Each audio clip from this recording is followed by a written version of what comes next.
வணக்கம் நேயர்களே, தந்தி செய்திகளை வழங்குவதற்காக செபஸ்டின். இன்றைய டாப் 10 செய்திகளை பார்க்கலாம்.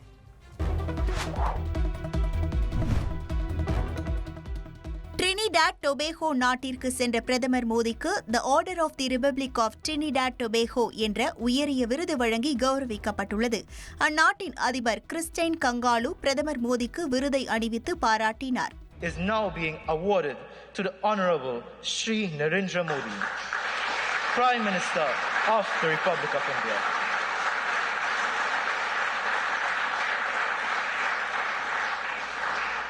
இதனைத் தொடர்ந்து பேசிய பிரதமர் மோடி, டிரினிடாட் டொபேகோ நாட்டின் உயரிய விருதை பெற்றது 140 கோடி இந்தியர்களின் சார்பில் பெருமை கொள்வதாக தெரிவித்தார்.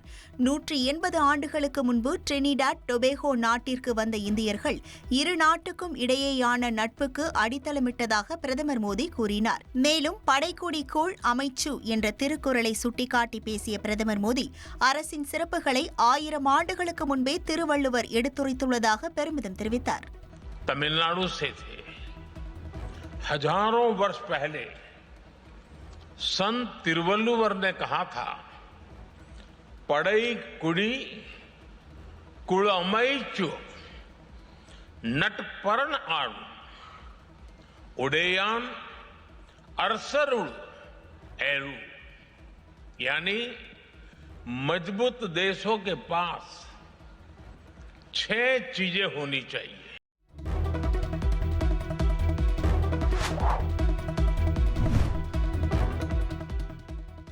அரசு ஊழியர்கள், ஆசிரியர்கள் ஈட்டிய விடுப்பு சரண் செய்யும் நடைமுறை வரும் அக்டோபர் 1ஆம் தேதி முதல் அமல்படுத்த அரசாணை வெளியிடப்பட்டுள்ளது.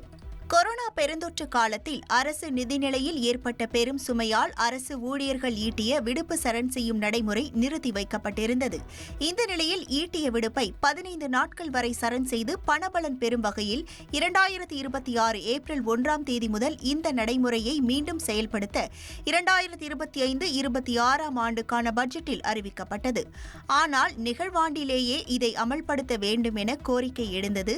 இதை பரிசீலனை செய்த அரசு ஈட்டிய விடுப்பு சரண் செய்யும் நடைமுறை வரும் அக்டோபர் 1ஆம் தேதி முதல் அமல்படுத்த அரசாணை வெளியிட்டுள்ளது. இதன் மூலம் 8 லட்சம் அரசு அலுவலர்கள் மற்றும் ஆசிரியர்கள் பயனடைவர்.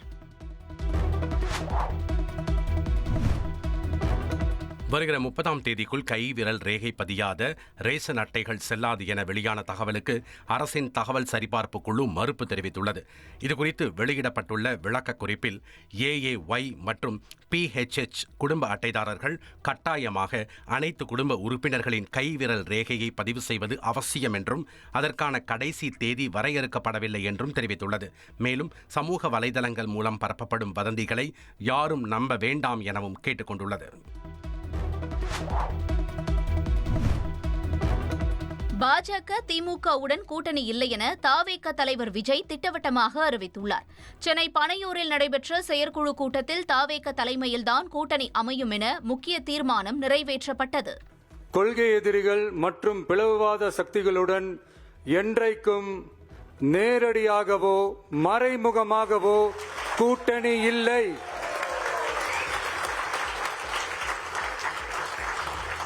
ஒன்றிய அளவில் மலிவான அரசியல் ஆதாயங்களுக்காக மக்களை மத ரீதியாக பிளவுபடுத்தி மக்களிடையே வேற்றுமையை விதைத்து அதில் குளிர்காய நினைக்கிறது பாஜக.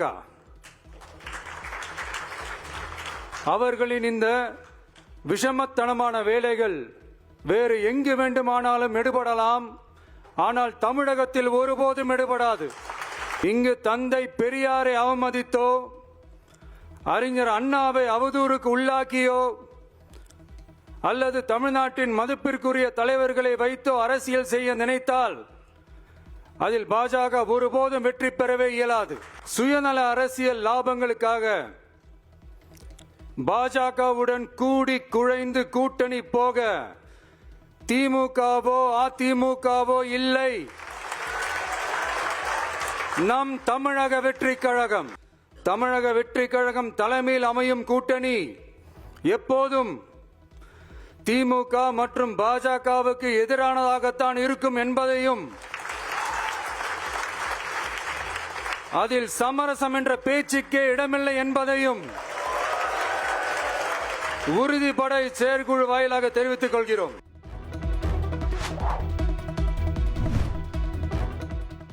காவல் விசாரணையில் கொல்லப்பட்ட திருப்புவனம் அஜித்குமார் வழக்கு தொடர்பாக 3வது நாளாக நீதிபதி விசாரணை மேற்கொண்டு வருகிறார்.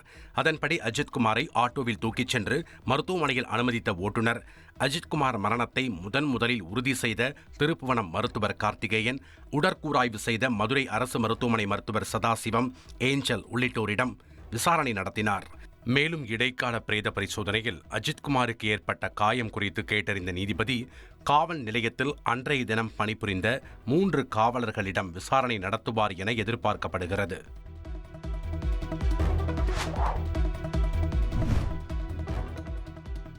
அஜித்குமார் மரணம் ஏற்றுக்கொள்ள முடியாத வேதனை என பல்வேறு மோசடி புகார்கள் இருப்பதாக கூறப்படும் நிக்கிதா தெரிவித்துள்ளார். இதுகுறித்து அவர் வெளியிட்டுள்ள ஆடியோவில், அஜித்குமார் தாயார் அழுகிறாரோ இல்லையோ, தானும் தன் தாயும் தினமும் அழுது கொண்டிருப்பதாகவும், நாய் எறும்புகள் சிறு உயிர்களுக்கு கூட தீங்கு விளைவிக்க கூடாது என இருப்பவள் தான் எனவும் குறிப்பிட்டுள்ளார். மேலும் தனக்கு எந்த உயர் அதிகாரிகளையும் தெரியாது என திட்டவட்டமாக தெரிவித்துள்ள அவர், இவ்வளவு குழப்பங்களுக்கும் காரணம் ஆலம்பட்டி திமுக செயலாளர் சண்முகம் தான் எனவும் குற்றம் சாட்டியுள்ளார். எல்லா பிரச்சனைக்கும் காரணமே, இவ்வளோ அசிங்கப்படுத்துறது, இவ்வளோ மீடியாவில் வர்றதுக்கு காரணமே ஆலம்பட்டியை சேர்ந்த அந்த ஒன்றிய செயலாளர் சண்முகன்றவர் சார். அவர் இவருக்கு மூவேந்தனுக்கு ரொம்ப வேண்டியவர். அவர் என்னன்னா, இந்த பணத்தை வாங்குறத அவங்க திருப்பி நமக்கு கொடுக்கக்கூடாதுன்றக்காக இப்படியெல்லாம் திசை திருப்பி அவளை கேவலப்படுத்தி நம்ம வச்சுக்கலாம், செமிச்சிடலாம், அதை நான் எல்லாம் அசிங்கமும் படுத்துறேன்னு முனைப்பாக செயல்பட்டு வர்றாரு. அவங்க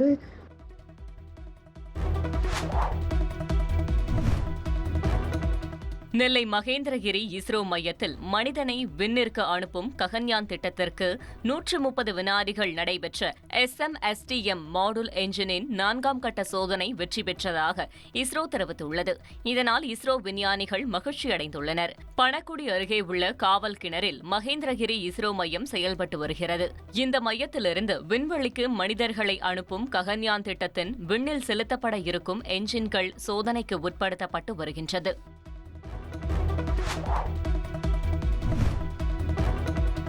திருப்பூர் மாவட்டம் அவினாசியில் புதுப்பெண் ரத்தன்யா வரதட்சணை கொடுமை காரணமாக தற்கொலை செய்து கொண்ட விவகாரத்தில் அவரது மாமியார் கைது செய்யப்பட்டுள்ளார். இந்த வழக்கில் ரத்தன்யாவின் கணவர் மற்றும் மாமனார் ஏற்கனவே கைது செய்யப்பட்டு சிறையில் அடைக்கப்பட்டுள்ளனர். ஆனால் மாமியார் சித்ரா தேவி உடல்நலக் குறைவு காரணமாக பைண்டிங் ஆர்டர் முறையில் விடுவிக்கப்பட்டிருந்தார். இந்நிலையில் ரத்தன்யாவின் பெற்றோர் தொடர்ந்து எதிர்ப்பு தெரிவித்து வந்ததை அடுத்து மாமியார் சித்ரா தேவியை சேவூர் போலீசார் கைது செய்தனர்.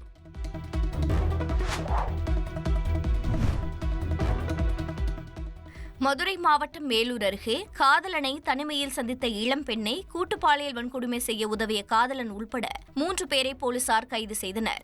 வள்ளாளப்பட்டி பகுதியைச் சேர்ந்த 19 வயது இளம்பெண் அதே பகுதியைச் சேர்ந்த தீபன்ராஜ் என்பவரை கடந்த 1 வருடத்திற்கு மேலாக காதலித்து வந்துள்ளார். இந்த சூழலில் இருவரும் ஊருக்கு ஒதுக்குப்புறமாக உள்ள பகுதியில் தனிமையில் இருந்தபோது அங்கு வந்த தீபன்ராஜின் நண்பர்கள் இளம்பெண்ணை கூட்டுப்பாலியல் வன்கொடுமை செய்துள்ளனர். இதுகுறித்த புகாரின் பேரில் மேலூர் அனைத்து மகளிர் போலீசார் விசாரணை மேற்கொண்டதில் காதலனின் ஆலோசனையின்படி இளம்பெண்ணை கூட்டுப்பாலியல் வன்கொடுமை செய்தது தெரியவந்தது.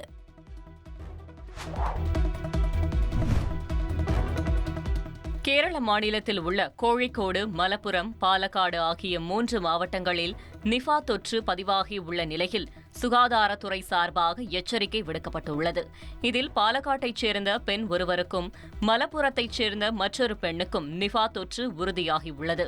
முதற்கட்ட பரிசோதனையில் நிஃபா தொற்று உறுதிப்படுத்துவதற்கு புனே தேசிய வைராலஜி நிறுவனத்திற்கு மாதிரிகள் அனுப்பப்பட்டுள்ளது. சோதனை முடிவுகள் வருவதற்கு முன்பே தடுப்பு நடவடிக்கைகளை மேற்கொள்ள அரசு உத்தரவிட்டுள்ளது. சிறிய இடைவேளைக்கு பிறகு செய்திகள் தொடரும்.